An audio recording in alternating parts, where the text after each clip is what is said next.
Share the screen. We'll do some shoulder rolls just to loosen up the body. So choose a comfortable sitting position. Take a nice slow deep breath in and draw up your shoulders.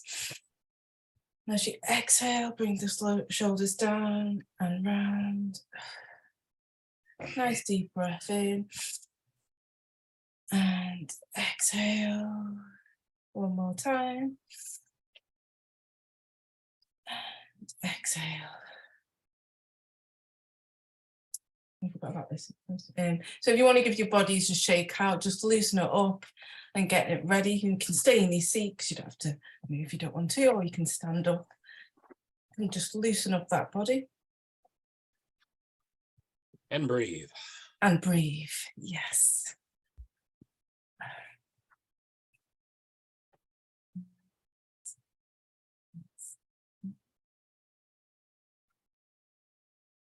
So they start off with I, and you can put your name in that place and say that out loud to yourself if you want, or in your head. So I, Yinka, who am love. And then whatever your name is, I, who am love.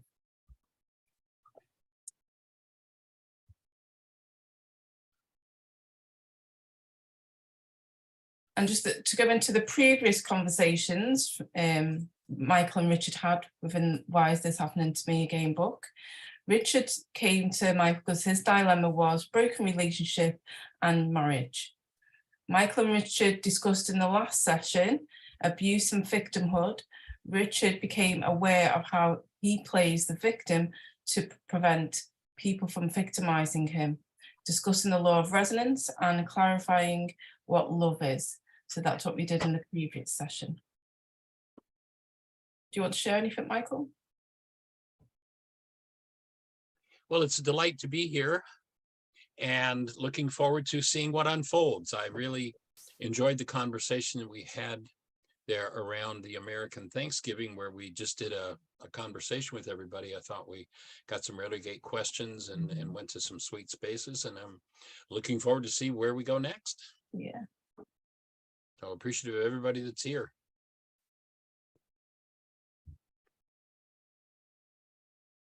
So to remember, we will remind you throughout the session to just breathe, because holding your breath is exactly how you acquire a past about something and carry it with you.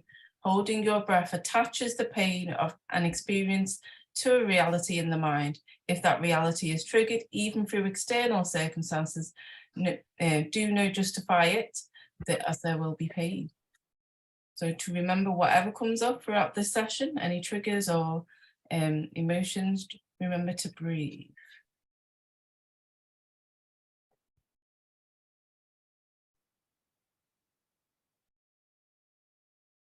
So this is from chapter 19, Inherited Patterns, holding space of conscious, active, present love while unresolved issues surface and shift any energy patterns. And of course, that's the whole bottom line, the key to healing. I can think back about 30 years ago, 30 in a couple of years, and I was at our center. We're doing an intensive, and it was a fairly large group of people, and one particular person had a major issue come up for them. And just like, you know, a monumental shift in their energy beyond what was comprehensible. And it was like, how does this happen? What's the bottom line to this healing process? You know, there were 50 people in the room. Why didn't everybody get the same kind of shift that this person did? And what I was shown, what I was told at that point was that two things need to happen for healing to occur. And that is that some form of dis-ease energy, some energy that's held in the structure, whether it's my own or an inherited pattern, has to surface directly in my mind. And if active in my mind is love, then the exposure of that pained, dissociated energy that's been stuffed down maybe for generations, when I allow the opening to occur. If you go to the ancient teachings, they said the veil of the temple must be rent in twain. What were they talking about? A purple curtain in a church? No, this is the temple. The veil is the barrier between the subconscious mind and the unconscious mind. And so when we take something that's been locked into the tissue structure that's creating diseased emotions and diseased physiology, when I can access that, when I can allow that, if you think of it as a coiled spring, it's been stuffed down, held down by the breath, not wanting to look at it. No, don't make me look at that. But when I finally, in the presence of active love, whether it's my own or someone else's there as the space of love for me, then that uncoiled energy, when I open the veil, when I open that barrier, and that comes forward directly, rather than being projected into my brain's image of someone else, then there is a literal transmutation of energy. There's a shift in the energy pattern of that trauma or pain, and healing happens that fast. And so ultimately, what we're working to recognize is that every energy held in the tissue structure that's unlike our true nature, which is love, sooner or later has to surface and be dealt with. And, there's nothing we can do without having content in our minds that instruct us to do it. If I said to a newborn child, show me how you hit a golf ball. There's nothing there to resonate in the child. Child, show me what rage looks like. There's nothing there to resonate in the child. But take that child at the age of 50 that's been beaten around and battered and abused enough, like his family system has always done, and talk about rage. And because the energy patterns, the content is there to express that rage or anything else, it expresses because it's there. It doesn't express because something happens in our world. There is a one world religion, and the one world religion is a religion of blame. You made me mad. You made me sad. You caused all this fear inside of me. And that's a way that I shove down. I coil that energy of anger down, and I keep it locked and hidden in me. When I can breathe and let that veil open and access that anger directly, and I do that in the presence of love, I start to dissolve the anger. Now that the drug of anger has been healed, now I can start to look at the underlying issues that create my pain. And many of those issues will be generational patterns. And so we're moving to the point of building the brain cells for, how do I hit a golf ball? Well, I have, all the brain cells for what it takes to hit a golf ball. How do I access generational memories? I have the brain cells. I have the skill and the capacity to step into the inner part of my own structure. They talk about exploring outer space. Excuse me, there's a much more important space to explore for each of us, and it's inside of us. And if we are prone to fits of depression or anger or rage or fear or sadness or avoidance or grief, the reason we do that is because it's in us. And when we can bring what's in us forward in the presence of love, we're freed of it. And we're looking to make the tool of liberation, the tool of freeing people from those internal dynamics, universally available. And that's why I'm so excited about being here and getting to talk to everybody that's here from all over the planet. So, shifting energy patterns. Yes. It's all yours, Yinka. So Richard reviewed some of his family dynamics and processed several issues he had with his mother. Michael suggested that it might be of valuable for Richard to consider that his mother probably came by her behavior, her off-the-mark patterns, the same way he did.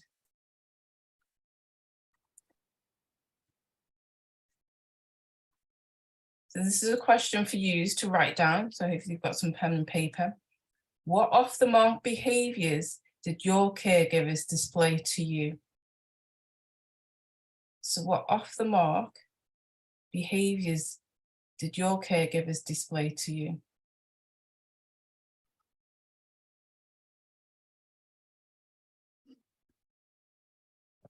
remembering that the word sin is an archery term that simply means off the mark. What kind of energetic patterns did you see, oftentimes in early childhood, that perhaps have leftover energy signatures within you that it's time to let go of and time to be freed of?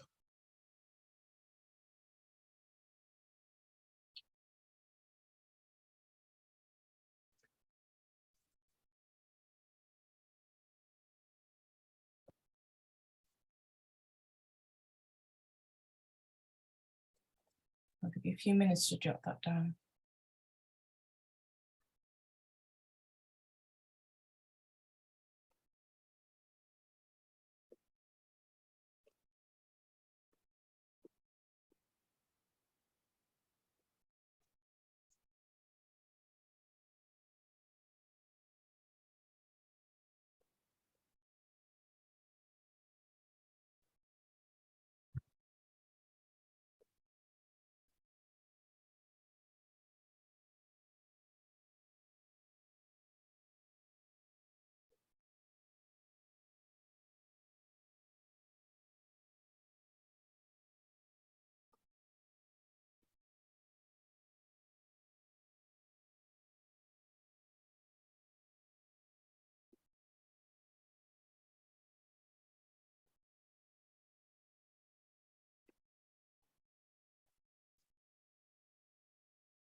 So hopefully you've got something written down.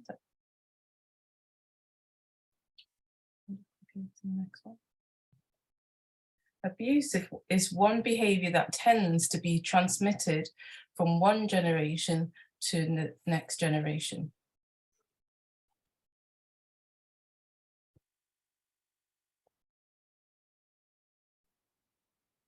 Facing and processing through the abusive patterns is the best way I know to stop the behavior from being passed on to our children.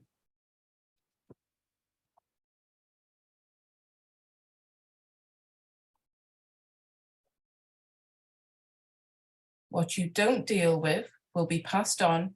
What you are willing to face, sort out, and heal will no longer affect family dynamics. The pattern then stops with you.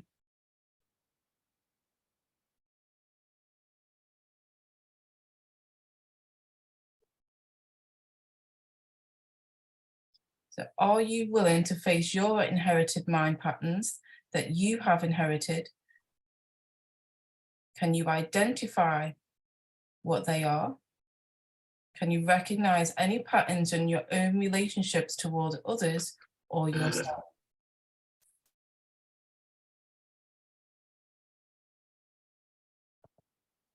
Jonas Salk, who invented the Salk vaccine, said the most important thing we should do is to be a good ancestor.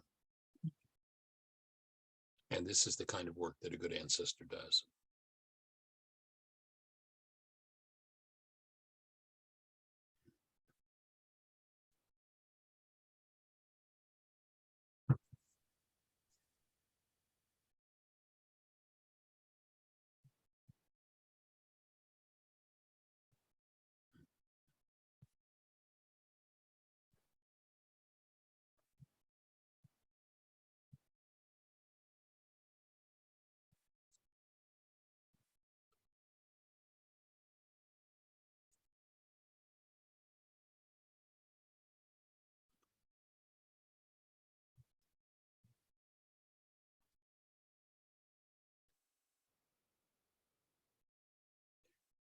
So we each have within us generations and generations of thought complexes that tend to run us. One important aspect of this work is to remove the thought complexes that produce behaviors that are out of harmony with love. Generational patterns tend to be very persistent, and it takes deep work to uproot and remove those patterns, especially those that are based in any form of abuse. They did some research here in the United States on abused children. They came up with 8 distinct types of abuse. And according to their analysis and research, 60% of Americans had experienced one or more types of this childhood abuse. And these are the kind of things that if we don't face them within ourselves, that tend to get passed on. So to me, it's such a monumental relief to know that when those patterns of abuse energy move within us, and that's when we want to lash out at ourselves or someone else, it's a tremendous relief to me to know that these dynamics can be changed. We don't have to live with them for the rest of our lives. And it takes some pretty deep work. That's the downside, is that recognizing that there is significant work to be done is an important step in the whole process of owning and undoing these generational patterns. But you can literally free your bloodline of them. So the beauty is that when you have the tools and the willingness, you can move through generations of trauma pretty quickly.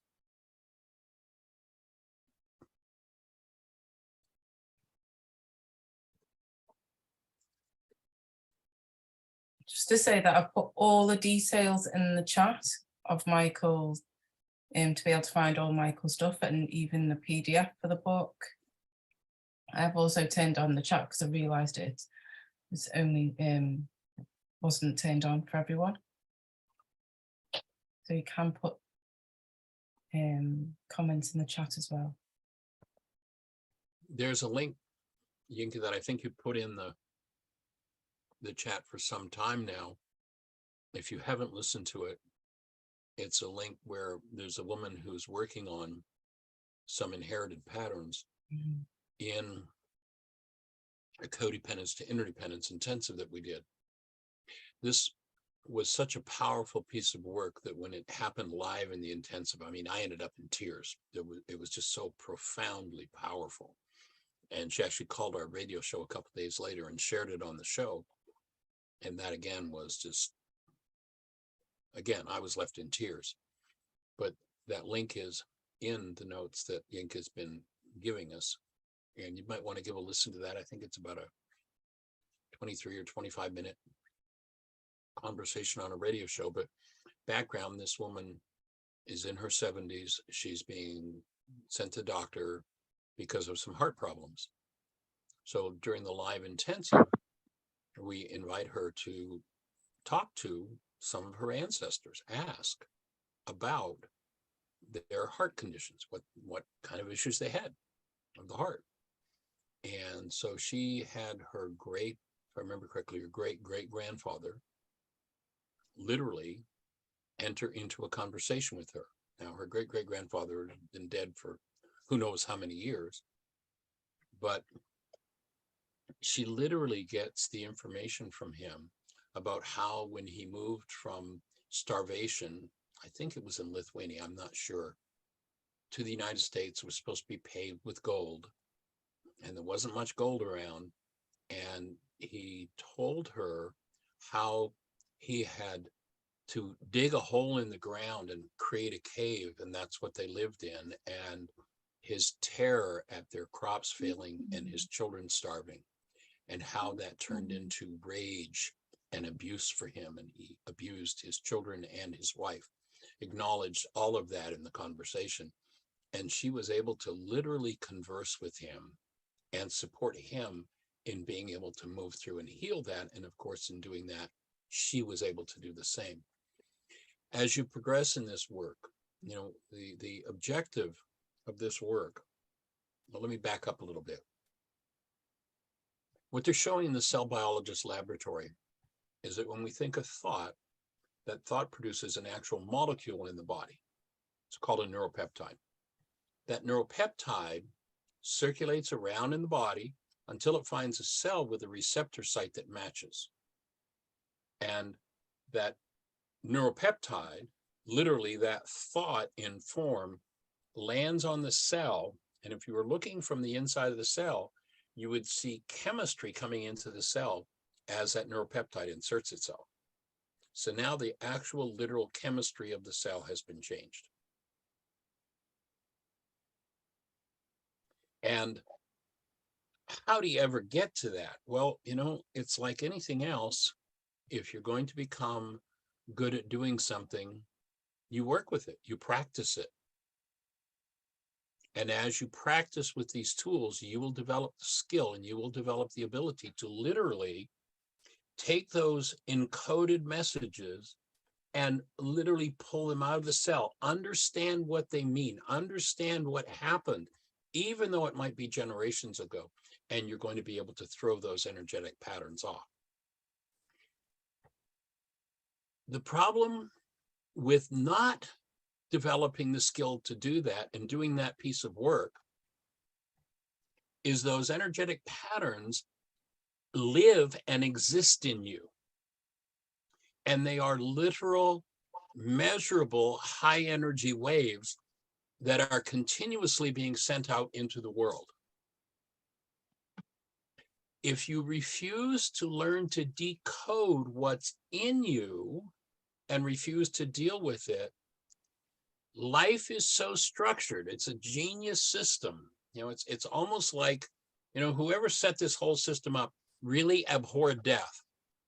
And so the system is set up automatically through the law of resonance we've talked about in earlier sessions, automatically through resonance to draw somebody in that matches what you're not dealing with in yourself, what you're not decoding from yourself, what you're not removing or forgiving from your own structure. And it's like life has this commitment to give us as many opportunities as we need. Now, when somebody with the decoder comes along, it's not Dr. Feelgood. It's a whole lot easier to go, okay, I'm going to go inside myself. I'm going to access this. I'm going to work through this rather than waiting for somebody to come along and play it out with me. You know, probably the greatest atrocity done to us as human beings down through the ages and that we've bought into is that we've had hidden from us the fact that we are by nature creators. You and I are creative beings. We either create consciously or we create unconsciously. Remember, the unconscious was called the heart. Take care of the heart. This work is about taking care of what's in your unconscious and cleaning it up, developing the ability to become conscious. It is not natural for a human being to have an unconscious mind. If we listen to the psychologists, they'll tell us that at this stage, as much as 80, 90, perhaps 98% of what goes on in our minds is unconscious. And my offering is, we're not designed to have one. We're designed to be able to be conscious of anything and everything that's within us anytime. But because we've lived in so much to now, we've been trained in this culture particularly.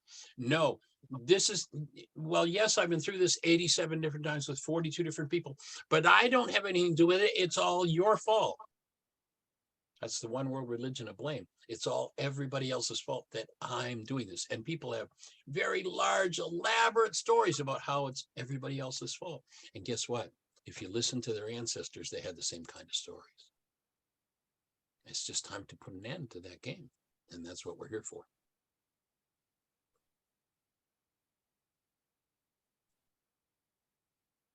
I definitely need to hear that. You ready? Are you? Awesome. Oh, there's a question. If you could, what are the various forms of abuse you mentioned?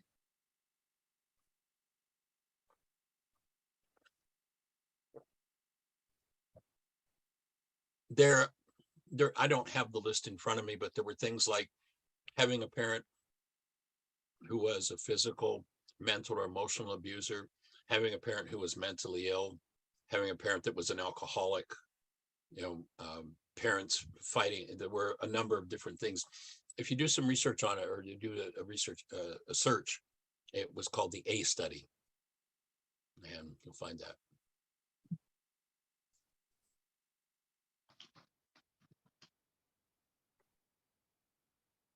So a key thought, your relationship and your words are mirrors of your mind.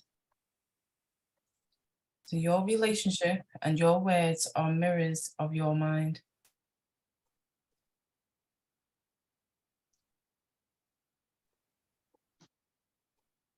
searching for your patterns of unconscious behavior. Can you recognize any past patterns of behavior that living or being with you might be like your past patterns? So is there any past patterns of behavior? Can you recognize any?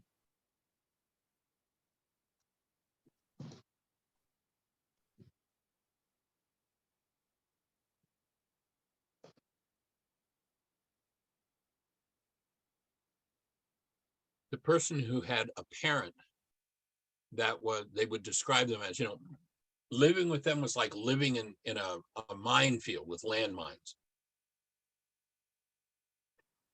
Seldom admit to themselves, if they've not gone in and done the work of cleaning that up in themselves, that living with them is like being in a minefield, living in landmines.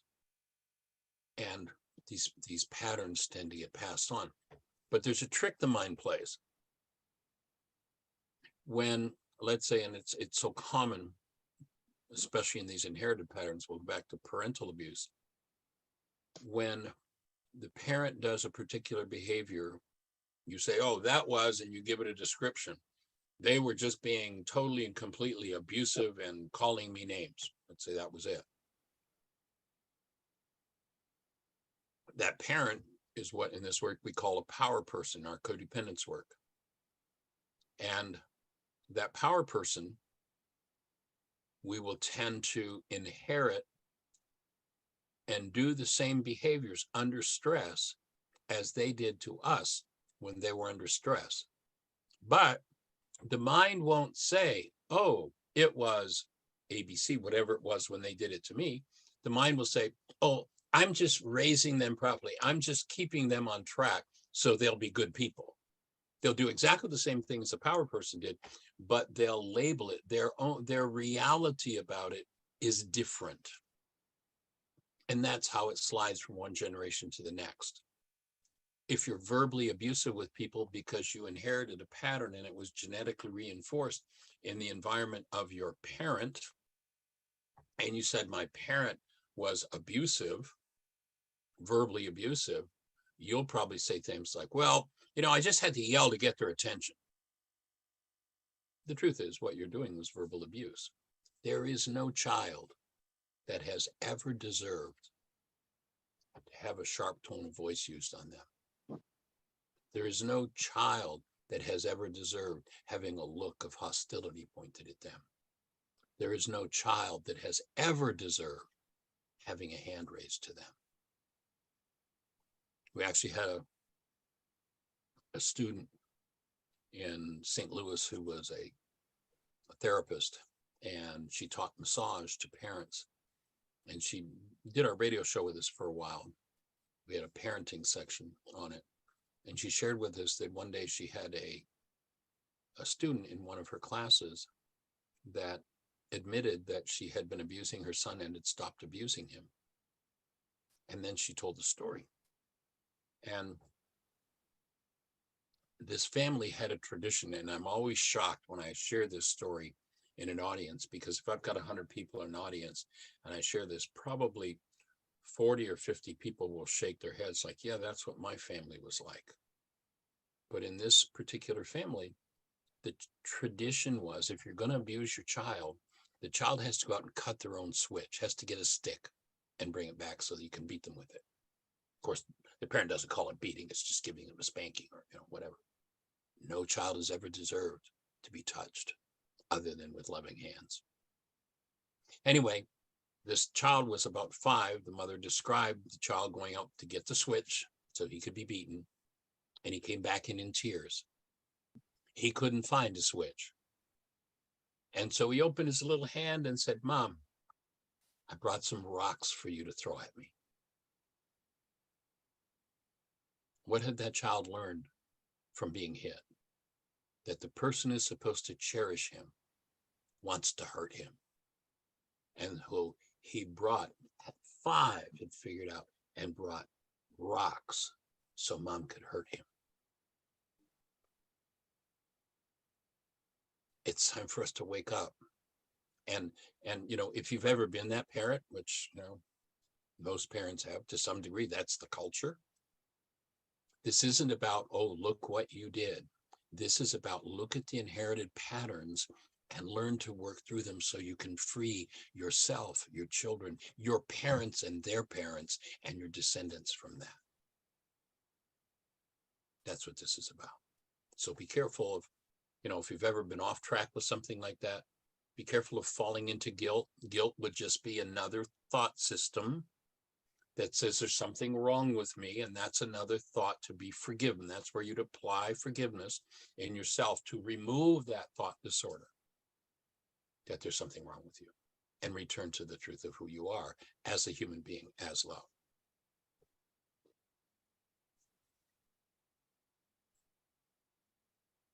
Everybody breathing? Good. Awesome.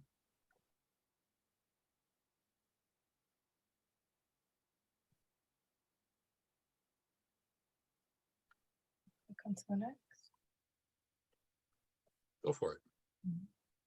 Most people tend to experience their mind interpretation of an event in the world and think that is what is actually happening. We tend to think ours is the only truth.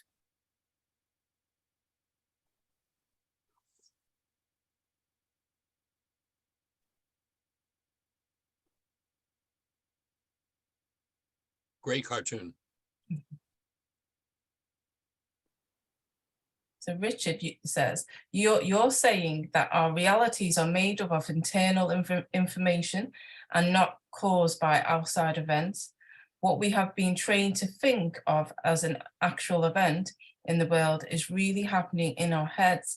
And what happens in our heads is distorted by upset and grievance we hold, Richard asked.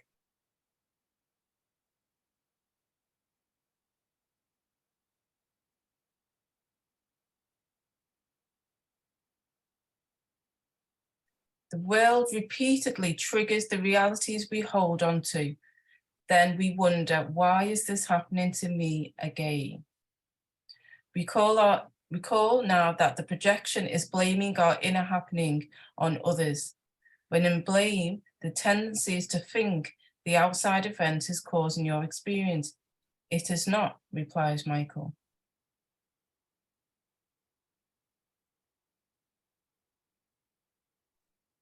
So the purpose here is to look at, gently own and forgive everything in you that is unlike love, period. It's just that simple. Your relationships and your words are mirrors of what you need to look at, as is your body. If there are disease processes happening in the so-called body, that means there are energetic patterns in the structure that don't belong there.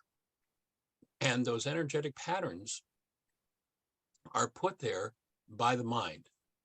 Now, we live in a culture that's kind of separated mind. Oh, the mind's different from the body. The mind is no different from the body than the body is different from the mind. They are just different aspects of exactly the same thing. Imagine that I have, well, here, let me reach over. I just happen to have a silver dollar here.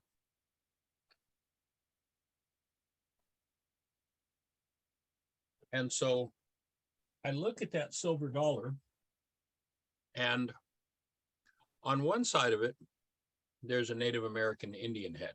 Well, let's get the camera here. And on the other side of it, there's a buffalo. Now, I look at that and I say, well, there's a head and there's a tail on the coin. But the truth is, there's just a coin. The head and the tail are perspectives of the same object. I cannot reach and take the tail off of this coin and just leave the head, any more than I can take the head off of the coin and just leave the tail. They are a singular event called a coin with different perspectives. My offering is that your body-mind unit is exactly the same.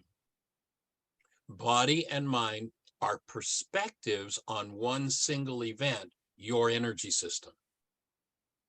If you put into the energy system disintegrative energies, energies that are off the mark, that don't belong, then you introduce into the other picture, the other perspective of your energy system that we call the body, you introduce disease. And that becomes what we call physical in expression. As natural as it seems for the body to move toward disease, when people live in hostility and fear, people say, well, no, Michael, you don't understand. That's due to aging. Back about 40 years ago, I attended a medical conference, and there was a presenter there who quoted from research done by a group called the DeCourcy Clinic in Cincinnati. And I heard this quote once, and it was burned into my brain. This research was on aging. Here's what they said, quote, "Time is not toxic. Time has no effect on human tissue under any circumstances. It is the belief in the effect of time by those who subscribe to such a belief that acts as a poison." Mm-hmm. Aging is a fraud. But if we engage in a lifestyle that allows fear, hostility, rage, guilt, grief, hatred, vengeance, gossip, slander, condemnation, then we live in a culture that promotes disease coming into the system through the perspective we call the mind. And as that happens, of course, it's reinforced over time. So it looks like time is the energy, time is the enemy, and we call it aging. It's got nothing to do with time. It's got nothing to do with age. You know, they found the man on the battlefield who had no wound whatsoever, but was dead as everybody else who was shot. The only thing that killed him was the fear that moved so deeply in him that that system could not sustain the life force. If one lives in fear over an extended period of years, it's going to look like aging. It doesn't matter what age your tissue structure is today. You know, let's go back and listen to Einstein. On such things as matter, we have been all wrong. What we have heretofore called matter is energy, energy whose vibrations have been so lowered as to be perceptible to the senses. There is no matter. You do not have a material body. There is no physical world. Our eye interprets the world and constructs the world as physical, but that's a construct of the mind. It is not the truth about the world.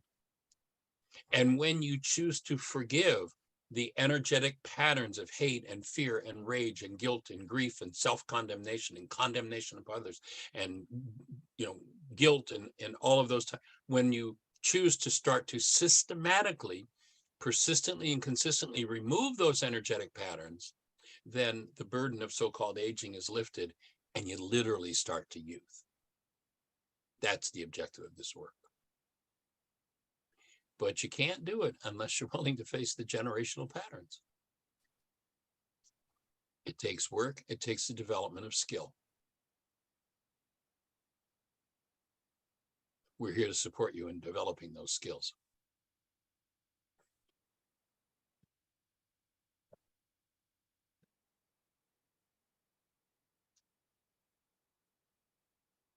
So just take a moment to just breathe. Holding space of conscious, active, present love. While unresolved issues surface can shift any energy pattern.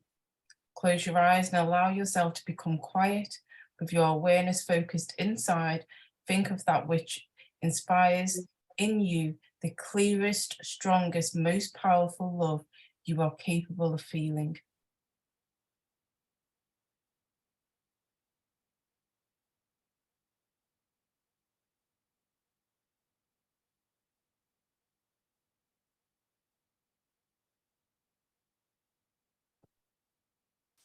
And notice as you tap into that love,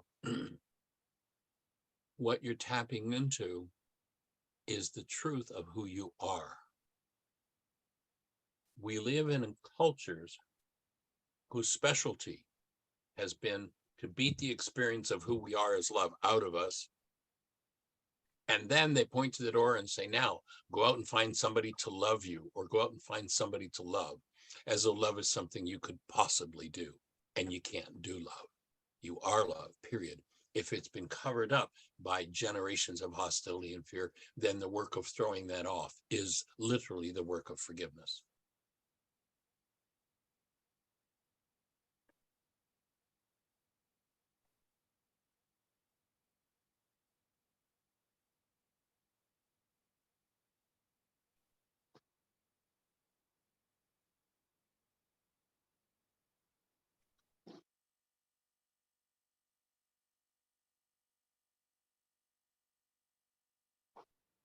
So here comes the good news and bad news.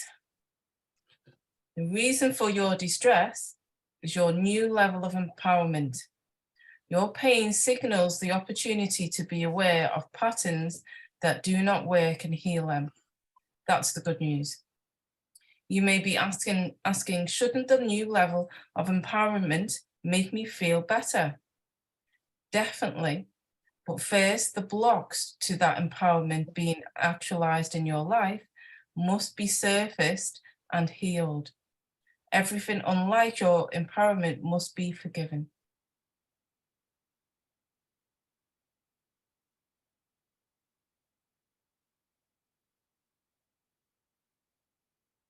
We're going to go into chapter 20, the healing crisis.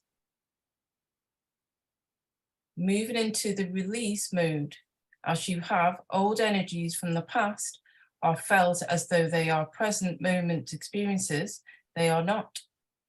Things seem the darkest because you are accessing new depths hidden perhaps for years, maybe even for generations. This part of your work is called the healing crisis. So truth cannot be accurately reflected in a disturbed mind. So the idea here is to face and remove all disturbance. And the tool for doing that is forgiveness. The more empowered you become, the more the healing process moves forward. And the more that healing process moves forward, the deeper you get to look into your structure. If you take a look at, just look at some historical documentaries. If you're not sure what's in your genes, whatever nationality you are, take a look at some of the history. You know, there are documentaries around. Jeannie and I have been watching recently a documentary on the Vikings. And when we watch something like that, we use it as a catalyst to resonate in us what we need to be dealing with. But so often, as we've been watching this series, we've just looked at each other and like shaking our heads. It's like, could it be true that people ever actually lived like that? And yes, it is. You want to look at European history? Take a look at something on the stuff that Napoleon Bonaparte did. Take a look at the series Versailles, and it's beyond belief that people could have ever done this. And we're sitting on top of that. That's what's in our genes. And what's in our genes, sooner or later, is going to have expression. And when we allow that energy that's been compressed and stuffed down to open, it's going to come back to awareness. And it's going to come back in its original character, its original nature, and in many cases with its original force, which means there's a lot of trauma involved in it. But when you make the space, when you really, truly connect to the truth of who you are, when you really enter the practice, cultivate the ability on a daily basis to live as the presence of love. You know, that question we asked in an earlier session about hold a newborn, tap into the essence of that newborn. Everybody globally, I mean, I've asked that question of tens of thousands of people, and everybody everywhere in the world describes their newborn the same way, that sweet, pure essence of love. What has to happen in order for people to end up with the kinds of things that go on in the world today and have gone on in our history? What needs to happen is abusive patterns need to be hidden and put out of sight. In order to change the dynamic, in order to change what we pass on to our children, even if our children are already born, they're out there living in the world, doing the same traumas. I've done a lot of work over the years in the prison system. And a lot of times when I have talked to prisoners, they're like, I'm in here for life. It's hopeless. I've been coming around this revolving door in prison. I've been in and out 6 times and I'm, 47 and it's never going in. That's just the way it is. So why should I bother? But then when you say, what about your kids? Almost every one of them is like, yeah, this is where they're headed to. You can change that. That gets their attention. Because what I face in me, literally on an energetic level, I can't change them. They're already born doing their lives. They have their own choices. But what I can do is I can open the energy space that makes it easier for them to step in and heal as well. And I'll tell you, I've been watching for 50 years as I've done this work and developed it. And I've watched family system after family system after family system that's gone from drama and trauma to various levels of connectedness, aliveness, and sweetness between them. Even members of families that were, almost like mortal enemies. But it takes looking inside. And healing's not Dr. Feelgood. You just need to resolve yourself to that and know that when you access trauma, the more willing you are to be with it right there in your face, the more committed you are and the more practiced you are in functioning as active present love, the faster those energetic patterns will move through you and out of you and change the dynamic of the family.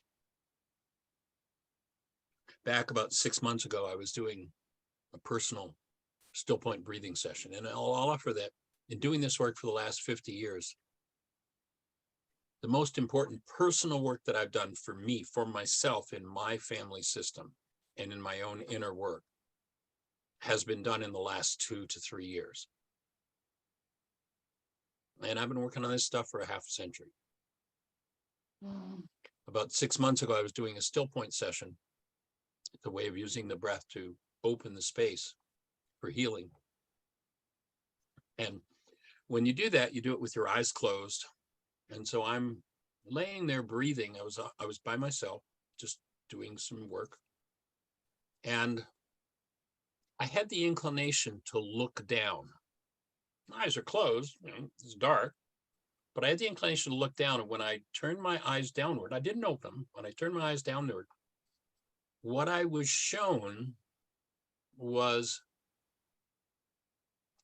a vast area of darkness that was so huge, I couldn't fathom how big it was. And in that field of darkness, there were specks and spots of light everywhere. An uncountable number, unfathomable. I couldn't even start to think about counting with my eyes closed how many of these lights there were within me, within my field of vision. And what I was shown, or the request that was made of me personally, and what I was instructed was that this was the darkness that was being held by my own generations. These were my ancestors, these specks of light in this vast field of darkness. And they were asking me if I would help, if I would take on that darkness and process it for them. To which I replied out loud, I will do that. Usually when I'm doing some work like that, I don't have my cell phone on, but I hadn't turned it off. and this is just by way of confirmation. Literally, the minute that I said the words to my ancestors, yes, I will help with this, I will embrace all of this darkness that I can and hold the space of love to move through it. Yes, absolutely, I will do it. My cell phone rang, and it was my son. My son's 43. My son and I have never had a conversation about ancestors. We've never talked about, his great-great-grandfathers, grandmothers. It's just never been a conversation. Literally, the minute I said to my ancestors, I will process this. Yes, I will help with this. My son was on the phone. Hey, Dad, I'm on Ancestry.com and I need some information about my ancestors. I couldn't have gotten much clearer confirmation that I was on track with what I was being shown, what I was asked to do, and the consent that I'd given to do it. It seems that those who are not currently in bodies don't have the ability to do the work that needs to be done. And in a sense, there's that old saying about taking on the sins of the world. It isn't taking it on as, oh, what a terrible burden and suffering. It's, okay, I'm going to open the space as wide as I possibly can to embrace everything in my generations that is unlike love. And I'm willing to handle that energy. I'm willing to enter into the practice. I mean, I've spent years in meditation and practicing just connecting to that space of love within me and recognizing it. That's the truth of every one of us. And then being willing to process through it. That's the invitation.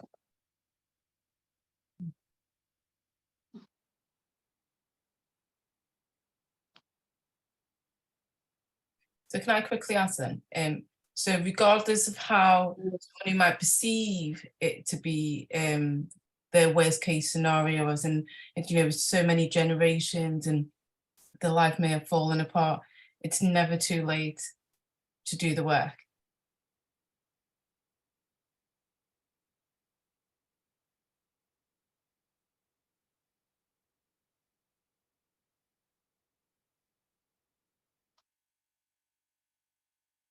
That's a question to Michael.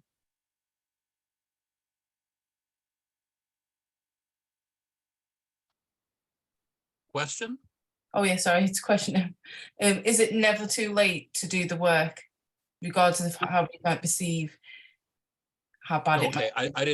I didn't get that was a live question. Oh yeah. I thought that was more of a statement. Yeah, that's the game. It really doesn't matter where you are in the process. If you start doing the work, you can open the space for monumental shifts in your whole family system. Monumental shifts.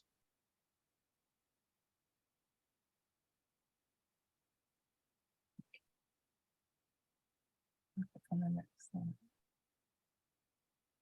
We did the good news before. This is the bad news. Bad news. Rather than run away from pain, we need to face it. Escape is not part of the process.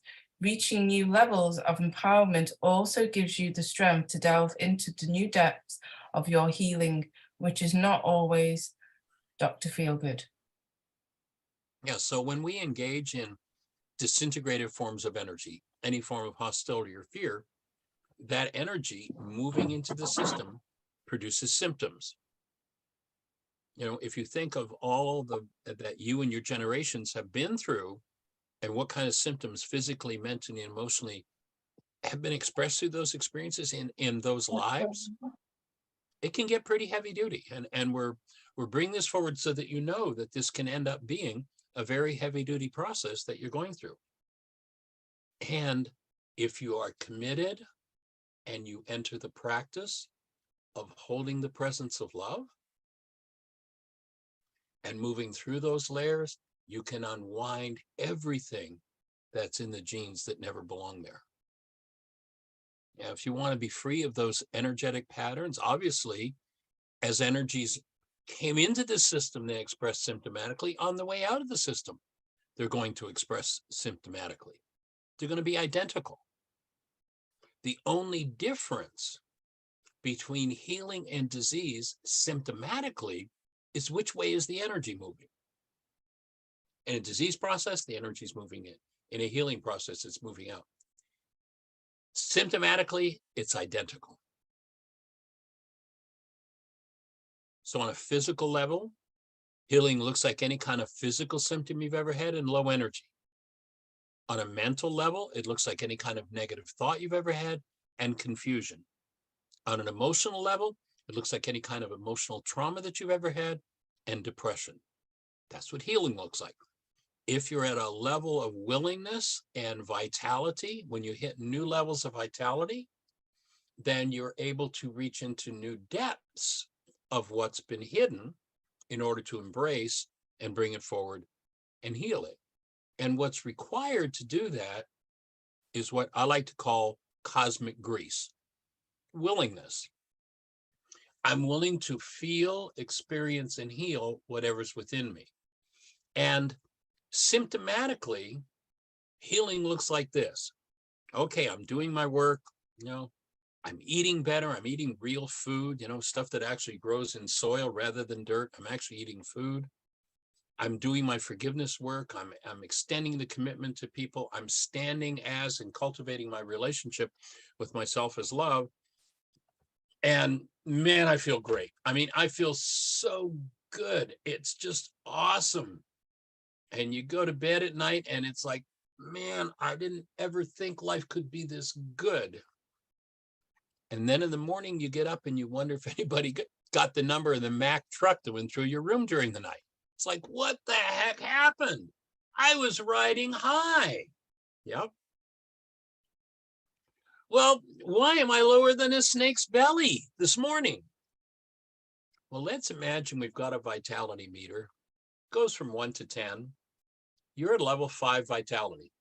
Why are you at a level 5 vitality? I don't want to feel that generational stuff. I don't want to deal with what's going on in my life. I keep myself at a 5 by, I get home in the evening and I have a couple of shots of scotch. I start my morning off with caffeine. The best junk food I can find. I'm starting to feel a little bit irritable. Just give me some sugar. And so in order to keep oneself devitalized, one eats the SAD diet. Now, I don't know if you have the SAD diet in England or what it would be called there, but here it's called the standard American diet. It's basically nutrition-free food. It's junk oils. It's food that, or what's called food, grown on dirt. You can't grow food on dirt. You've got to have soil. There's a difference. Dirt is dead. Commercial farming pours 10 gallons of glyphosate on every acre of land to make sure everything in the dirt is totally, completely dead before they plant a seed. Do you think that if you've got something that's totally dead, you can produce life out of that? No, but if you pour enough chemicals on it, you can make it look like food. I'm eating real food. I'm growing my own garden. I'm eating food. Gee, I'm getting more vital. I'm getting stronger. I've been lifting the burden. So now I hit a new level of vitality. So I got this level 7 toxin. I'm a level 5 vitality. I start correcting and I start letting go of the burdens. And so I move up to a level 6 vitality. I move up to a level 7. I get to a level 8. And all of a sudden it's like, man, I feel awesome. And the body-mind unit says, hey, you remember that old level 7 toxicity we couldn't handle 30 years ago? Well, now we're at an 8 and we can handle it. And all of that breaks loose. And you're going to have to process through it. Again, physically, mentally, and emotionally. When you become symptomatic, there are 4 questions you can ask yourself, 4 things you can look at to determine whether your symptoms are diseases in process or whether it's healing process. The first thing you ask yourself is, have I been doing more and more of the right things? Nutritionally, emotionally, relationship, forgiveness.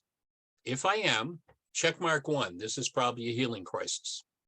Second question I ask myself is, just before I became symptomatic, had I hit a new level of vitality, a new level of aliveness and excitement in life? Check mark, yes. Okay, So now my vitality is going up. I've established that. Third question I ask myself, what's happening with my elimination? In a disease process, there's a tendency for there to be a restriction of elimination, shutting it down. In a healing process, there's a tendency for there to be an increase in elimination. Now, medical science tells us that how wonderful they are, and all the pharmaceuticals they developed and all the research they've done and all the things they understand. But have you noticed that they haven't cured the common cold yet? They're going to tell you about how they can handle this and that, and they can't even touch the common cold. Why not? Guess what? The common cold is not a disease. The common cold is a structure that's vital enough to say, I need to throw this stuff off. In that vitality, what happens? Lots of elimination from the nose, lots of elimination from the lungs, maybe skin eruptions, bowels. Whoa. When the eliminative organs are increasing their output, that's a signal that you're in a healing process.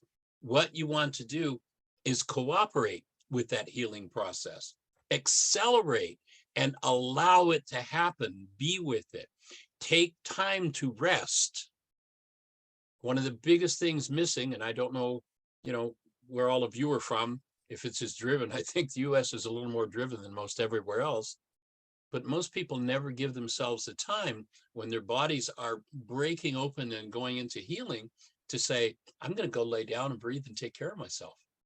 I need to take a couple of days off, a couple of well days, in order to process through this. And then add something like some lemon and cayenne pepper to your water and start drinking to accelerate, to loosen the mucus deposits that hold the toxicity and accelerate that healing. So the third question you ask yourself, what's happening with my elimination? If there's an increase, check 3. This is a healing process, not a disease process. And then the fourth question you ask yourself to determine whether your symptoms are disease or healing in process. And this is really important for people who are doing things like recovering from drug and alcohol addiction, especially. We've all heard of the guy who he's been sober for 30 years. He just got his 30-year badge or chip, and everybody's celebrating with him. Hooray, isn't this wonderful? And then we hear the next day he fell off the wagon. What happened? Why did he fall off the wagon after 30 years sober? Because all of that energy, all of that support, all of that excitement led to new levels of vitality. Everybody's congratulating on his 30-year chip. And what happens is he goes into a healing crisis, and whatever drug was used to shut down the pain and the trauma that happened originally, and for the alcoholic, it was usually alcohol, whatever drug was used to shut that down, there are literal, I suspect, molecules of alcohol left, and if not, at least the energy signature of alcohol left in that trauma. And so when the trauma opens and starts to move, all this person can think about is alcohol. And if they don't know they're in a healing crisis, that's when they fall off the wagon and go back to alcohol. So there'll be a craving for the drug that was used. The most common drug on the planet is busyness. The next most common drug on the planet is hostility. You look at how people turn toward rage, and it's a way of producing an internal chemical to anesthetize against pain. The idea of this work is to get to the level of vitality where you can embrace that pain, where you can soften, where you can breathe into it, where you can let everything, wherever you're tight, loosen and let this energy move. And as it moves, you throw off the generational toxicity and you heal not just yourself, but your generations. Remember that story about the Jews wandering in the desert for 40 years? Pretty silly when you think about a group of people who are very well acquainted with astronomy to think they'd be lost in a 35 square mile area for 40 years, that they didn't know how to follow the sun if they wanted to go west to get out of the desert. that word desert is a code word for the unconscious. Most people spend about 40 years unconscious of the fact that they're involved in their lives and that the internal processes are about them. And if you listen to what they said in that passage about them being lost in the desert for 40 years, you'll hear them tell you what had to happen to get out of the desert. Remember, the alternative to the desert, which I'd offer as a code word for the unconscious, the alternative is the promised land. What's the promised land? That's where you consciously create, where you consciously engage in an energetic pattern and you live it out in your life. The desert is where you unconsciously create out of the unresolved patterns of the generations, refuse to deal with them, and blame everybody else when they start to move in you. Willingness allows these things to open. And when you move out of the desert, you become a conscious creator in your life. And that's what we're designed for. That's what we're here to do. So when you're in pain, you've got two choices. One is healing. The other choice, no matter what it leaves you in, your pain's going to remain. People say, well, Michael, this is such a hard way to live. I mean, it's so much work. Geez, excuse me. Repeating generational traumas, relationship traumas, financial traumas, business traumas, repeating those things over and over and over again are a hard way to live. But they take zero effort. They're already programmed in from the generations. You don't have to put one iota of thought. You just let the old unconscious programming unfold and bingo, you're there. It takes no effort to do that. It is not hard to live a life where you do your work, but it takes effort. The patterns are going to unfold. You don't even have to think about it. They will unfold. The people are going to be drawn in that you need to play off of the patterns you have, and you can repeat the generation after generation after generation. Or you can put the willingness and the effort in. It's not hard. It's an easy way to live, but it takes effort. That's the only difference. So we're inviting you to step into willingness. Enter the practice of experiencing yourself as love. Spend time with that presence of love in you. Strengthen it. And as you do, it will be there. You will be there in your own physiology. You remember the fellow who taught the root of what we're talking about here 2,000 years ago said, in order for you to live, you've got to die. Now, that doesn't make any sense if you think death means put a bullet in your head. In this context, death means there is a false self that you live out of that is not who you are. I suspect, for Yinka, with what she shared with us, that the reason she was attracted to this work and ready for it, is doing what she's doing, is because she had been through a significant physical challenge, literally on the verge of death. And when that happens, the false self collapses. And when this false self collapses, it makes room for the true self to enter. It's called a near-life experience. People call it a near-death experience, but it's really a near-life experience. I don't suggest that you run out and try to create one of those. It's pretty risky. But if you'll engage in and use the forgiveness worksheet process, download the app, whyaagain.com is our website. Go to the top left-hand corner of the page. There's a link that says start here. Thank you, Yinka. She did something that inspired us. Two things, actually. One, she worked with Jeannie and they created a map of our website. Our website's about 20,000 plus pages, so it's not necessarily easy to navigate. So Yinka worked with Jeannie and they created a map for the website. If you go to whyaagain.org, upper left-hand corner, click start here, you'll see the video that they created that walks you through how to navigate the website. It's awesome. And then a second video that's there, Jeannie went from there, inspired by what Yinka had suggested. Thank you, Yinka. And she created a video tour of our forgiveness app. So if you go to whyagain.org, upper left-hand corner, start here, watch those 2 videos.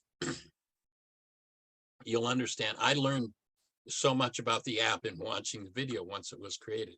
So those things will walk you through how to use the app to do this work and how to use the website to support you in it.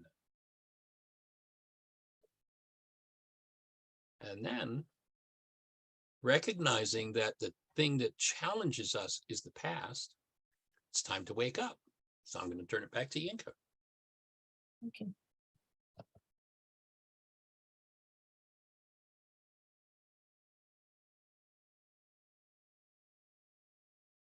So healing crises are usually experienced on 3 levels, as Michael just spoke about. When an energy goes into the human system, it creates symptoms. When the symptom of a degenerative energy are suppressed, as with the tissue, this happens whether the suppressed energy is physical, mental, or emotional. Symptomatically, each release of the old disease energies is experienced and felt in the same way, with the same intensity as then they entered the system as disease.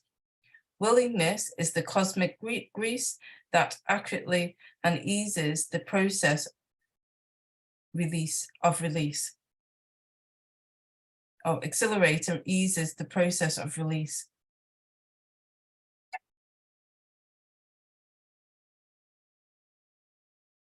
I'm willing to purposely experience pain. I have one problem though. If I'm going to experience all these symptoms, how will I know if I'm in one of those healing crises or if I'm sick? Asks Richard. So Michael's just explained the difference between a healing crisis and being sick.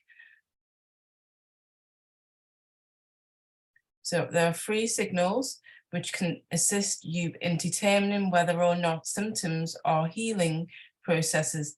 They are: first, you reached a new level of vitality. Second, you are doing your inner work and more of the right things.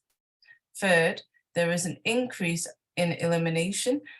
Any or all of the limited channels, the skin, lungs, bowels, bladder, or mucous membrane, increases their output.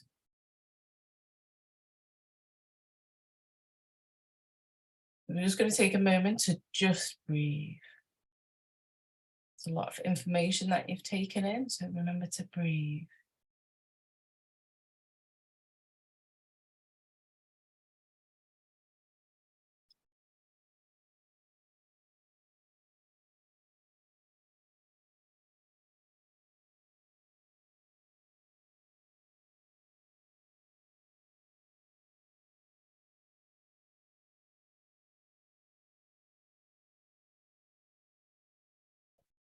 That was a nice illustration of the energy being unwound from the structure that you had there. Thank you, Yinka.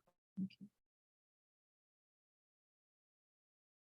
I do really enjoy creating from this book. Well, I sure appreciate all the work you put into the illustrations and how perfect the illustrations are to the topic. It's awesome.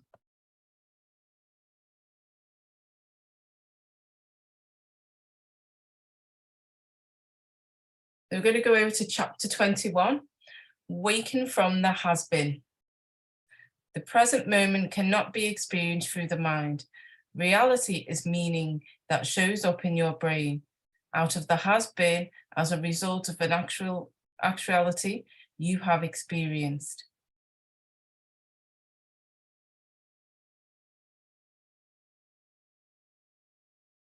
Michael explains the present moment cannot be experienced through the mind.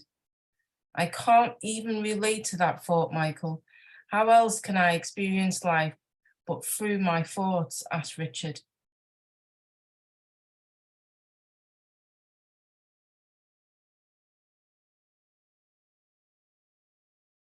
The mind meaning are all from the past. The mind known as the great deceiver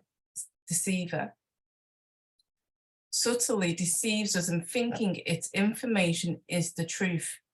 And what is happening now in the present, all thought is from the past.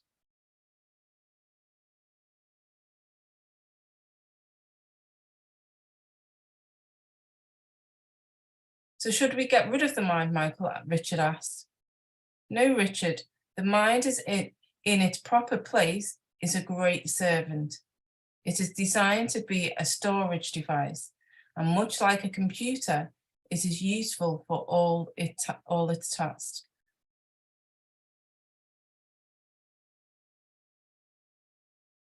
So I like what it says then. No, Richard, the mind in its proper place is a great servant.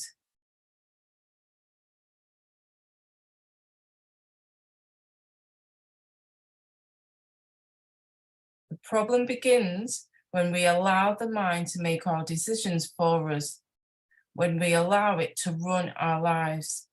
You use your computer to store and recall information when you need it. But what would you say to the person who makes no choices for themselves? The person who uses the computer makes all of their decisions.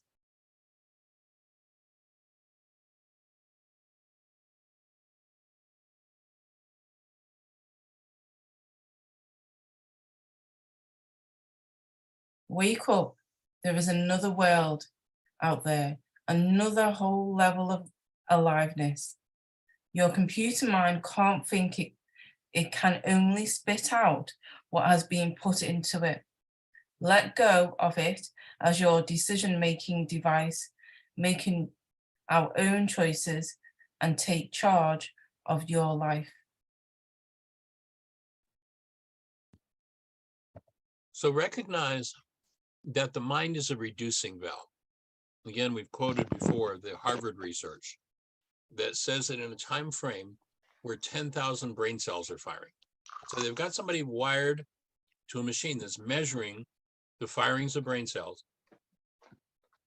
And in a time frame where they can measure 10,000 brain cells firing, the max amount of data that goes into the construct, the reality that your mind generates, is 9 bits of data.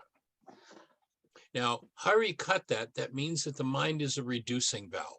What we're saying is, you know, if you look and you read the ancients, people who did their work, they talk about just phenomenal things.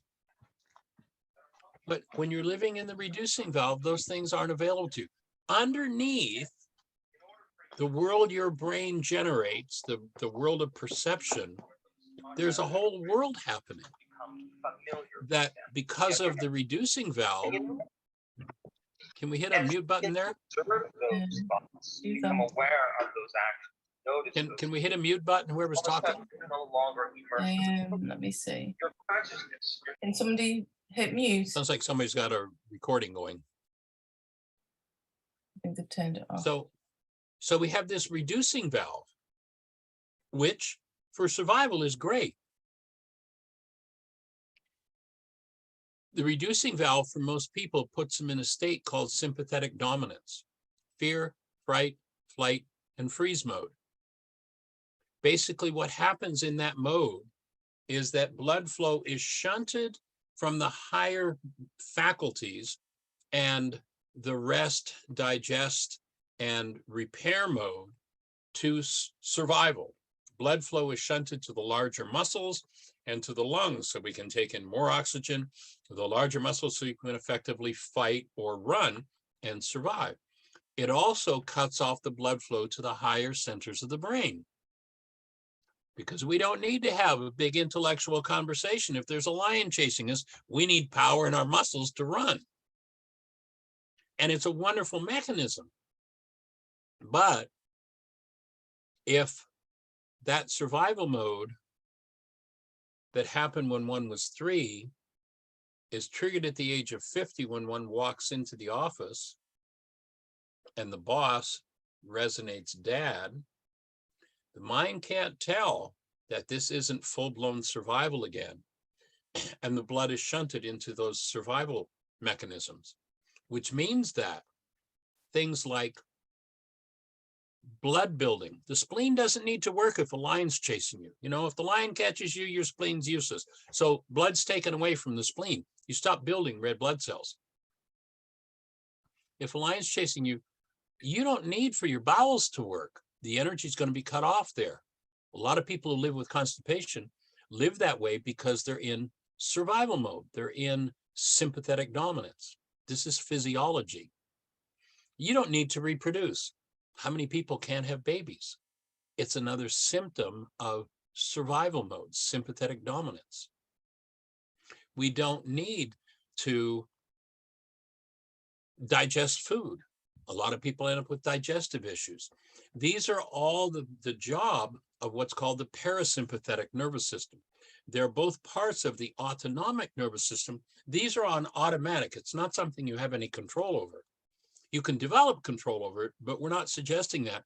We're suggesting that if you live in that sympathetic dominance mode, that you need to remove the thoughts that you hold, the mind energy of fear and or hostility, so that you can go into relax and breathe mode. It was actually a book written by a medical doctor named Herbert Benson, and his book was, he was a heart specialist, and his book was called The Relaxation Response. And basically it was moving from survival, sympathetic dominance, into parasympathetic mode. In the parasympathetic mode, blood flow is opened. The flow to the regenerative organs, the flow to the higher centers of the brain, the flow to the healing process, digestion, elimination, all those things open up again. If we still hold the mind energy based in fear and refuse to forgive it, then the reducing valve, the mind, will keep showing us reasons out there to be in fear. But what we're being shown, our mind, we think we're looking at things out there, but what we're really looking at is what's moving within us, turned into a picture by the mind. Perception is a construct of the mind.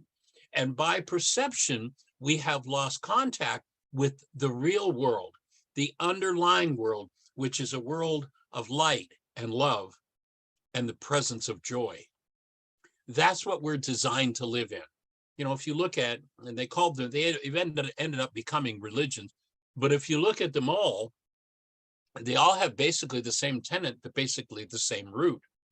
Different people are involved in all of that, but basically it's moving from fear mode to parasympathetic dominance, where you rest well, you digest well, you regenerate and heal well. You can't do that if you're on guard all the time. Removing the bands that keep this mind restricting and reducing to survival, and opening the space where literal joy comes forward. We live in a world where happiness has replaced joy. Joy is, the French talk about the joie de vie, the joy of life. Just living, just having a human life is awesome if you're in touch with it. But we live in cultures that have replaced joy with happiness. And happiness is nothing than a dopamine hit from achieving a goal. Oh, give me more stuff. Now that I've got stuff, I'm happy for 30 seconds. Then what I need is more stuff. Oh, give me more stuff. Now I'll be happy. I've got more stuff. Oh, no, give me more stuff. You get that dopamine hit, but it doesn't last long. It's addictive. And people forget that underneath this reducing valves constructs, there is a world of sweetness, a world of beauty, literally a world of light. If you talk to the physicists, they will tell you that matter is light energy, reduced in its rate of vibration so as to become perceptible to the senses. You've got to take the bands off the reducing valve. And there's another world underneath it. Our granddaughter's 4, and we talk about this all the time. We raise her 3 days a week, and very early in her life, Jeannie and I, my granddaughter calls my wife Nini, and we'll say to each other, say, Nini, why are we here? And Nini will say, to be loved. And then Nini will say to me, Papa, why are we here? To be loved. And now Arya at 4, why are we here? To be loved.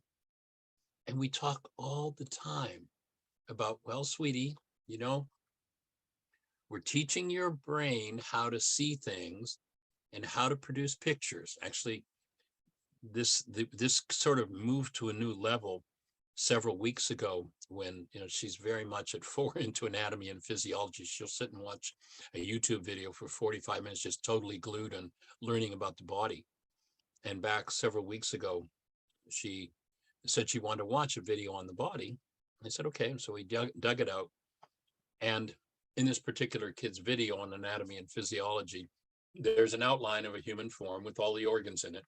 And the organs kind of fall out on the ground in order of size, and they sing their part in the body. When the eyes step up to sing, they start their song. I am your eyes, I am your eyes, I see the world around you. Arya looks at me and says, they don't understand, do they, Papa?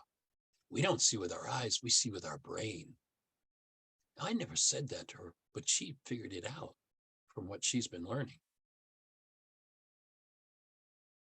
So now our conversation, since she came up with that, my conversation with her as well, remember now we're teaching you how to make pictures in your mind out of things, but that's your mind doing it. Remember that there's still that other world there underneath it. There's that world of light. And she's like, yeah, I know. She's still in touch with it. Most kids by the age of 5 or 6, cut off, gone. Allow yourself to be in and connected with that world of light. By the way, I did, when I had my camera off, because I can't see the chat room while I'm on this screen, I did look and I saw in the chat there was a question about chemistry. And basically, my definition of chemistry would not be like your chemistry professor in school would do. Actually, I was talking about this in a workshop several years ago. I was in Indianapolis, Indiana, and I talked about the idea that there's no such thing as chemistry. And a chemistry professor from a local university came up after my presentation and said, you know, Michael, you're exactly right. We don't have a clue what we're talking about. But what we call chemistry is just the eye's interpretation of a certain frequency range. And when we see that frequency range, we've defined that as chemistry. There is a whole electromagnetic spectrum that is beyond any comprehension. And we have 5 senses: taste, touch, smell, hearing, and sight. And each one is a certain little tiny fragment of this whole spectrum of actuality. Our mind reduces it to those 5 senses and we go, oh, that's the real world. Well, that's reality, but it's not the actual world. And it's the reducing valve, the mind, that cuts us off from the actual world. And it's time for us to be restored to actuality. And you do that by giving up your addiction to survival and the reality stored in the mind from the generations. That's how you get into the promised land.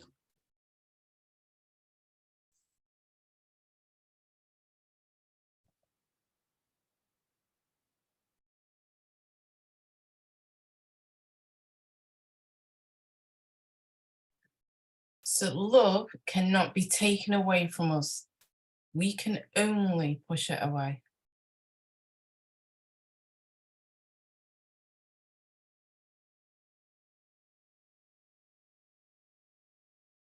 So just breathe.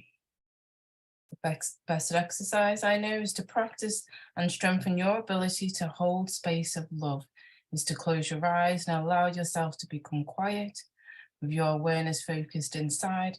Think of that which inspires in you the clearest, strongest, most powerful love you are capable of feeling. And breathe.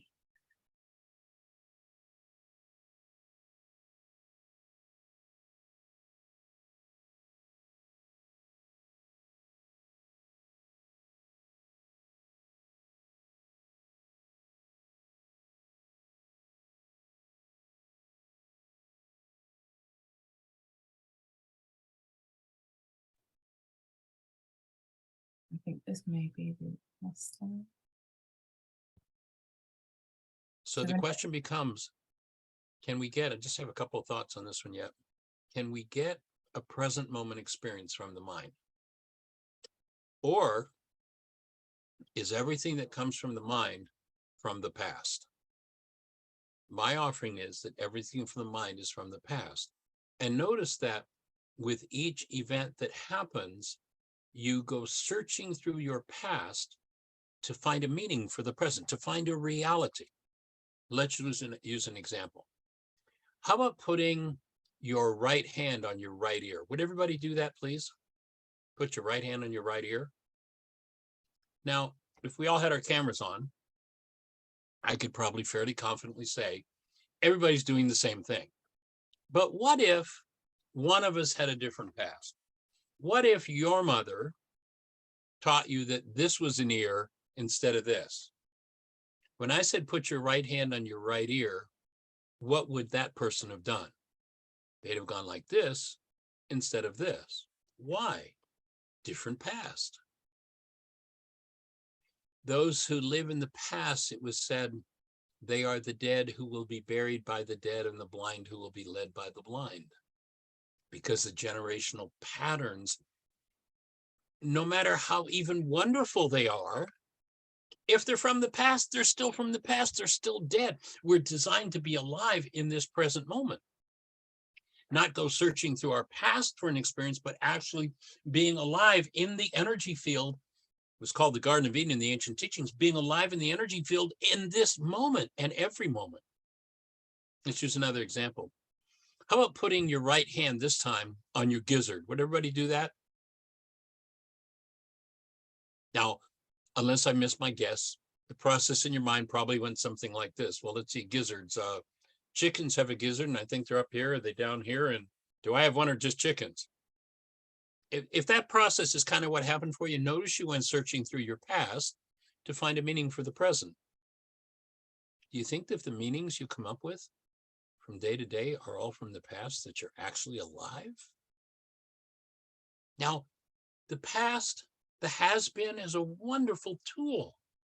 If you need information from it, man, it's great. It stores things. You can call them forward, can be very helpful. But if it runs your life, if its content produces a picture that you think is the actuality of what's going on out here in this world, you know, in that time frame where at Harvard they said 9 bits of data, 10,000 brain cells firing, it's been estimated in that same time frame there are perhaps as many as 2 trillion bits of data in the actuality.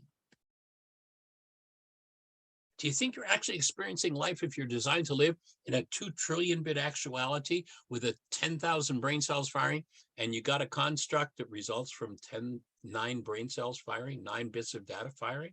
Do you think that's actually life? I'd offer it's not. And when you collapse that, when you collapse those constructs of your mind, especially the ones based in hostility or fear, and again, forgiveness is the tool. You know, go to the website. If you're not using the app, go to whyagain.org. Hit the button in the upper left-hand corner, start here, and watch the video on the app. Go to your app store, search for Heartland Aramaic Forgiveness, download the app, and start doing worksheets.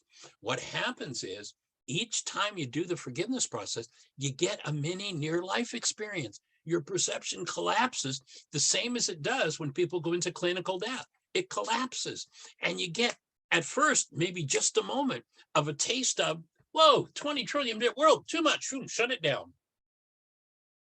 But once you start to become aware that underneath it all, there's a whole different experience happening and available,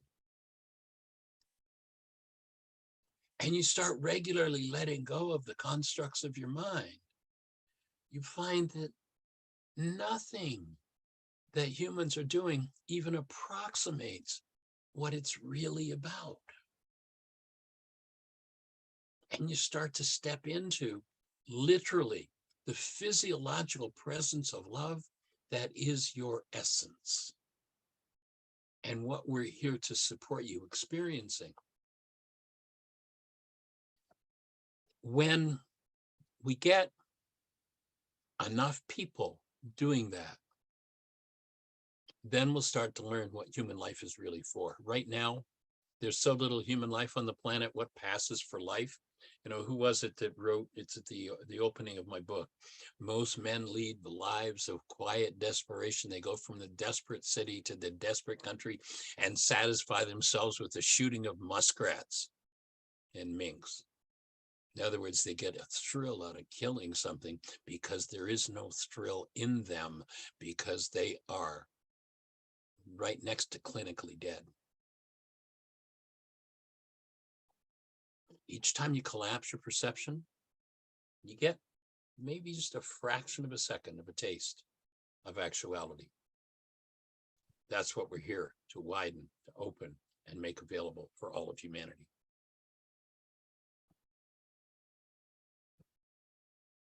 That's what it's all about, Elfie. Go for it, Yinka. Share the slides.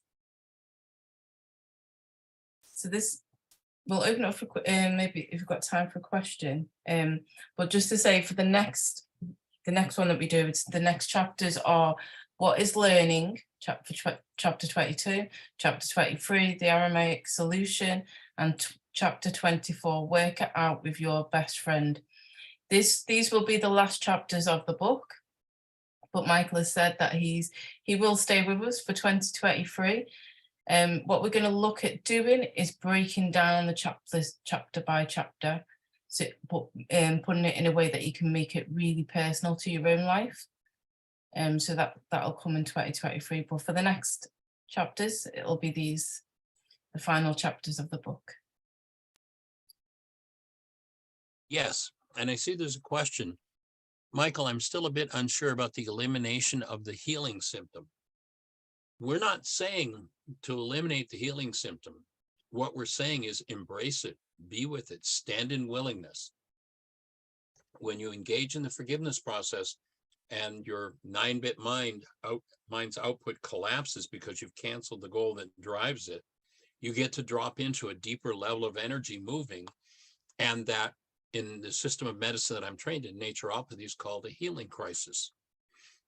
A healing crisis is taking the compressed energies of disease that have been locked in, decompressing them in the presence of love, and letting them be moved out of the structure, letting them be removed, which is the forgiveness process. So we're not saying to eliminate those symptoms of healing.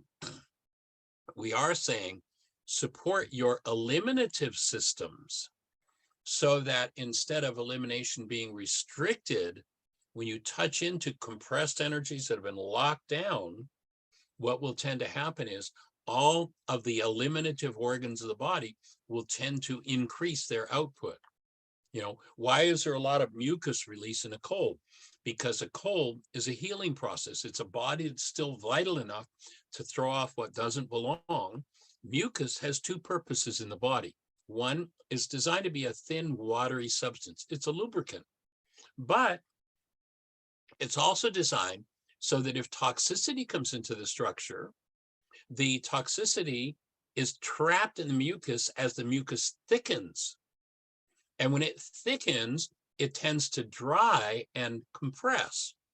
You know, if you've ever, picked up a Kleenex and blown your nose when you've got a cold going on, boy, you got a Kleenex full. But if you leave it sitting there and come back 3 or 4 hours later, there's almost nothing in the Kleenex. What happened? When it dehydrated, it compressed down. Well, many people bring in layer after layer after layer of toxicity. Mucus thickens, dries, thickens, dries, thickens, dries. And you watch as people age. It's not about time. It's about toxicity. You watch how different parts of the body start to blow up and expand. Why did they blow up? Because that mucus is being thickened and trapped in interstitial fluid so that it doesn't get into the cell. When you start becoming willing enough and vital enough to access that, then what will happen is that mucus will rehydrate. And when it rehydrates, it will really expand. And that's where you get a whole Kleenex full. You get increased elimination. I used to guide people. There's a really wonderful book entitled Tissue Cleansing Through Bowel Management. It was written by a chiropractor named Bernard Jensen. I used to guide people through the process, one of the detox processes he talks about in there, that's called the Kalima process. And it's a 7-day, like super deep physiological and mental emotional cleanse. And I remember working with a woman who 7 o'clock in the morning, when she started, she was like about day 4 or day 5, physiologically, she looked perfectly normal. By noon, she literally looked like she was 9 months pregnant. She just blew up like a balloon. And by midnight, her body was back to normal again. Mucus traps toxicity, dries out. Layer upon layer dries out. It starts to cause the body to balloon. Aging people tend to look a little bit like balloons. If they go into the real true healing work, then that dried mucus in them, when they're willing to handle, ready to handle the toxicity, whether it's physical, mental, or emotional, that's trapped in that mucus layer, when that rehydrates, it will blow up. People will oftentimes blow up, things expand. And then if they keep hydrating, they keep doing the right things, the body will eliminate that. So the cold, again, is not a disease process. It's a highly charged eliminative process where the body is unloading toxicity that it's trying to get rid of. A cold is actually a healing process. So I hope that answers your question. And yes, we have time for questions. Let's go for it. Anyone else have a question for us? Raise your hand. Yinka, I'll leave you to call on them. Okay. So if you just raise your hand on them. If anything I've said doesn't make sense, let's get into it. How can we help expand the understanding? Anybody have any thoughts? Gina. Hey, Gina, young lady, how are you? Hey, I'm doing good. It's Thank fabulous. you very much, Michael. I am doing really good, despite all that I've been through, but I'm through it. I'm through it, Opportunities. I'm Nice through work. it. So there we go. So I'm in a place of peace, joy, happiness right this moment, and, just feel pretty amazing, That's and awesome. isn't that awesome? And I'm loving listening to you and hearing everything, particularly about elimination and healing and all this. It's brilliant. My question, sweetheart, is how do you clear ancestral trauma, darling? So I'm going to give you an answer I've given you before, Gina. How are you? If you go to our website, on the homepage of the website, there's a picture of a microphone. If you click that microphone, it takes you to our radio show. You drill down, you find the radio show archives. And then you go back, and in the month of January, 11 years ago, we're getting ready to go into our 12th year, we did our first radio show. What I'll invite you to do is start listening to the first hour of the radio show from 11 years ago, and then listen to every hour, 1 hour a day, 5 days a week for the last 11 years. The only thing I will do in all of that listening is answer your question. Okay, but my question It's was every really, tool we've got. Every tool Okay. we've got. my You question take the is, though, worksheet. how did you clear your ancestral trauma? I just told you. I'm sharing my process. This is all autobiographical. You've heard me say before, I've mentioned the commitment. If you want to know the issues I've been through, get the commitment from the website and read it. You'll see everything that I've been through.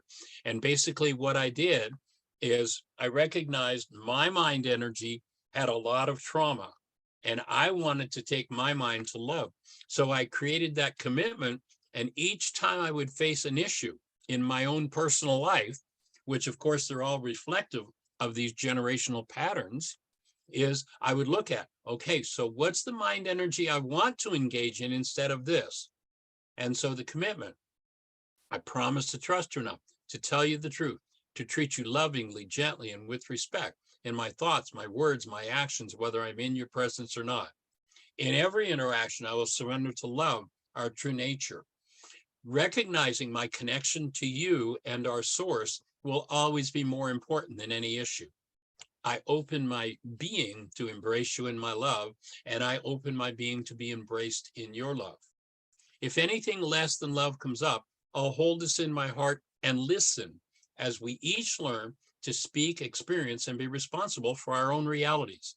I'm here for and with you, keeping communication open and keeping love conscious, active, and present as we heal, celebrate life, and grow together. There's the prescription right there. Every tool, every word I've said in the radio show for the last 11 years, go back and review every one of these book studies we've done, and I'll do nothing but answer your question. Here's what you do about it. You do the worksheet, you do the commitment, you do the codependence worksheet, you enter into and you learn how to do still point breathing. You do the 3 early memories exercise. You do the power person worksheet. Every tool is about how to open that and move through it, layer by layer, piece by piece. Does that get to your question? Does that make it straight enough? Well, that's a whole load of new worksheets there you've just given That's me. right. You got it, young the lady. power person one and the codependent Gina? one. Yes, dear. Gina, I've been doing this work for 50 years. I don't know how many worksheets I've done, but I've done a lot of work. And I'll just offer to you that the most important personal work that I've done in terms of my own generational patterns, my own issues, have been done in the last 2 years. Okay. Okay. Well, I love your worksheets, Michael. I think they're amazing. Cool. They are. They're pretty awesome. Are And they really? the truth is, they're not mine. The truth is, they're not mine. They came straight out of the 1st century Aramaic language of the man named Yeshua. That's how he taught to forgive. That's what forgiveness was to him. I mean, what I love about them, right, is that you write what is upsetting you. And then in the next question 2 or 3, well, I want to feel better. I let go of blah, blah, blah. I mean, that's just amazing in itself at the beginning. It is. Yeah, And, it's powerful. So I just changes say, everything. It does. It does. It's wonderful. So I just Cool. want to say Thank you for doing them.